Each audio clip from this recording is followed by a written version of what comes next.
पुढची बातमी पाहूयात. मराठी बोलताना अंगाला भोकं पडतात का? सोशल मीडियावरती केतकी चितळेनं हा खडा सवाल विचारलाय. अभिनेत्री केतकी चितळेची कायमच वादग्रस्त कारकीर्द राहिलेली आहे आणि आता मराठीच्या मुद्द्यावरती पुन्हा एकदा आता केतकी चितळेनं गरळ उठली आहे.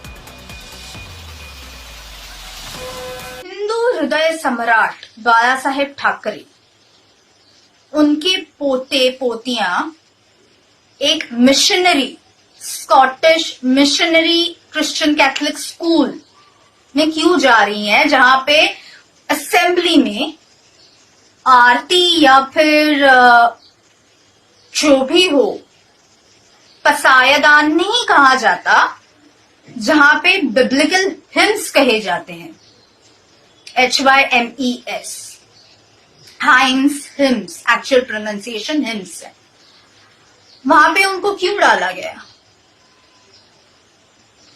वो चलता है, लेकिन आप सबको ये ज्ञान बांटते फिरेंगे की नाही मराठीमध्ये बोलणं किती अनिवार्य आहे, गरजेचं आहे आणि किती महत्वपूर्ण आहे.